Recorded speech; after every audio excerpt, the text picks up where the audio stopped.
La critica dell'epoca, come potete immaginarvi, era piuttosto aspra, specialmente quella proveniente da compositori sperimentali d'avanguardia di musica contemporanea, colta, che venivano considerati strutturalisti o serialisti, cioè autori che componevano i propri brani a tavolino, costruendo razionalmente, matematicamente, insomma, con una forte concettualità i propri brani e quindi scegliendo accuratamente ogni parametro musicale. Certo, la scelta di questi parametri non era legata in nessun modo ai canoni estetici musicali che noi conosciamo. Infatti, come ho già detto, si basavano specialmente su meccanismi matematici, ma che erano fortemente razionali e concettuali.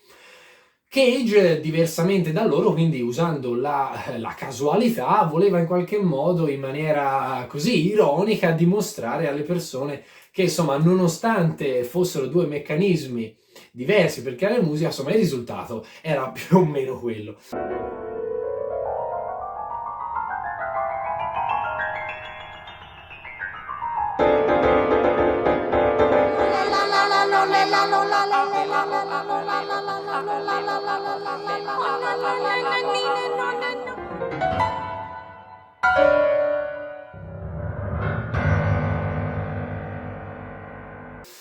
Questi compositori strutturalisti, serialisti consideravano in più questa indeterminatezza della musica di Cage un sentore di carenza tecnica che effettivamente potrebbe essere, insomma, ricondotto a questa così casualità dei brani di Cage, cosa che però sinceramente io non credo tanto, ecco.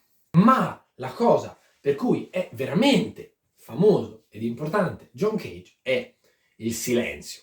Infatti nel 1952 Cage scrive un brano intitolato 4 minuti e 33 secondi, in cui uno o più esecutori non fanno assolutamente niente. Questo brano infatti è costituito da 4 minuti e 33 secondi di totale silenzio. Ma vediamo che non è veramente così.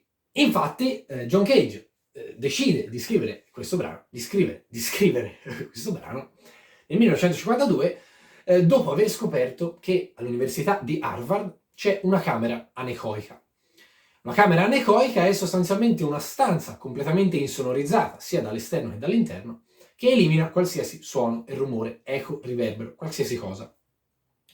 Così da poter sperimentare il suono, l'assenza totale di suono, quindi il silenzio assoluto. John Cage arriva in questa stanza, però rimane deluso, rimane meravigliato, perché non sente niente, non percepisce il silenzio assoluto, ma percepisce dei suoni, che nel tempo scopre essere i suoni del suo corpo, del suo sistema nervoso, della circolazione del sangue, del cuore, insomma, il proprio corpo produce dei rumori, dei suoni che lui non aveva mai sperimentato. Di conseguenza rimane folgorato da questa scoperta e compone, insomma, e crea questo brano 4 minuti e 33 secondi. Cosa vuol dire John Cage con questo brano? Beh, sostanzialmente invita le persone a prestare attenzione all'ambiente che ci circonda, come nell'arte contemporanea, nella per esempio cosiddetta arte povera, viene messo in un museo una latrina o un barattolo di cacca o una sedia rotta o qualsiasi altra cosa per estrapolarla dal contesto quotidiano e quindi in cui non viene mai notata, bene, John Cage fa la stessa cosa con il silenzio. Infatti durante l'esecuzione non c'è mai veramente silenzio, perché durante quei 4 minuti e 33 secondi si sente lo scartare di una caramella, una persona che bisbiglia, un respiro, una persona che si è addormentata e sta russando, il movimento dell'aria, insomma il movimento delle vibrazioni nell'aria e di conseguenza John Cage ci stimola, grazie a questo approccio così appunto radicale al silenzio, ad ascoltare di più ciò che ci circonda.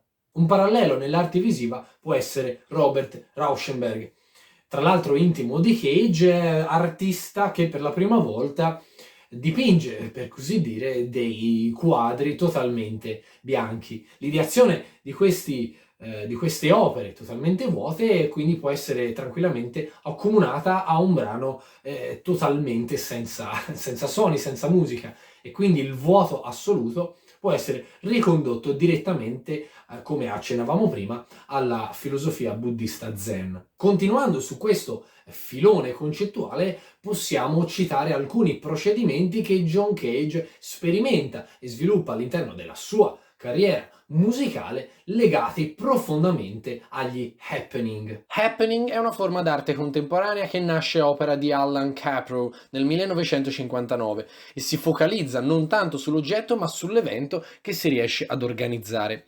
Tutti questi eventi incarnano valori antitetici a quelli caratterizzanti l'universo delle belle arti, eventi che in particolare promuovono l'effimero, il mutevole, il ravvicinamento tra arte e vita. Gli artisti che si occupano dell'organizzazione degli happening tendono a svincolare il pubblico dal ruolo di fruitore passivo.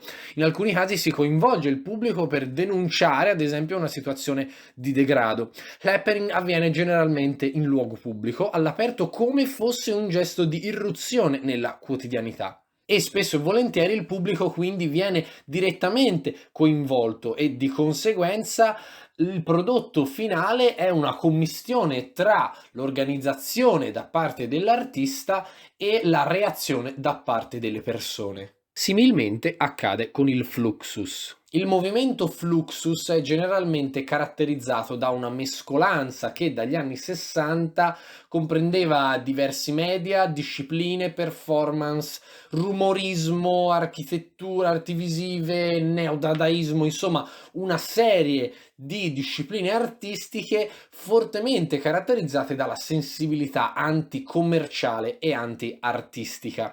Fluxus fu poi fortemente influenzato dalle idee di John Cage sulla sperimentazione, che prevedeva l'inizio di azioni senza sapere a quale risultato avrebbero eventualmente portato, dando così molta importanza al processo di creazione piuttosto che al prodotto finale. Ispirandosi a questi principi, Cage idea delle opere in cui, tramite partiture grafiche con vaghe o più dettagliate indicazioni, degli esecutori, non per forza musicisti, compiono delle azioni, come azioni quotidiane, come bere, accartocciare un foglio, scrivere o saltare, urlare, insomma cantare qualsiasi cosa possa essere pensato e immaginato. La bellezza di questi eventi, di queste esperienze è legata, secondo me, alla rappresentazione della vita quotidiana, che talvolta viene appunto ignorata, viene vista negativamente, ma molto spesso questo ci aiuta a notare dei dettagli che spesso sono insignificanti o addirittura negativi, e ci aiuta in qualche modo a vivere nel migliore dei modi, ad apprezzare anche la quotidianità e appunto i piccoli dettagli che la costituiscono. Un parallelo significativo potremmo farlo con il cinema. Ci sono dei film che raccontano, come fa John Cage, in qualche modo aspetti di vita quotidiana che senza queste opere non potremmo mai godere appieno, non potremmo mai notare positivamente. Ci sono delle narrazioni che sono semplicemente dei racconti di famiglie, di persone comuni come tutti noi, che vivono esperienze più o meno significative, più o meno importanti come tutti noi nella nostra vita facciamo. Di conseguenza è bene cercare di avvicinarsi a cose apparentemente così astruse, proprio perché ci rispecchiano in tutto e per tutto. Once upon a time, once upon a time, once upon a time, once upon a time, once upon a time, once upon a time, once upon a time, upon a time, upon a time, a time upon a time, upon a time, world, world, world, world, world, world,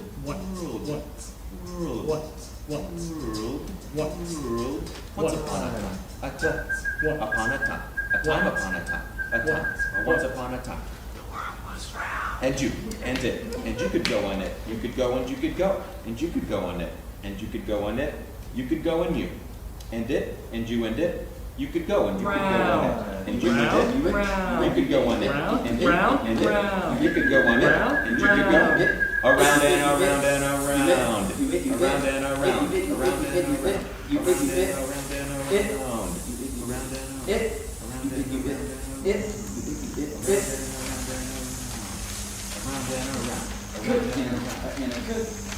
Once upon a time. Un aneddoto molto simpatico è legato a Lascia o raddoppia e a Mike Bongiorno. Lascia o raddoppia era un programma, un quiz televisivo italiano nato nella seconda metà del Novecento, quindi ormai svariate decadi fa, e condotto appunto da Mike Bongiorno. Il quiz televisivo era molto famoso e in una puntata arrivò niente di meno che John Cage. John Cage non come musicista ma come ospite, appassionato di micologia, cioè insomma esperto di funghi.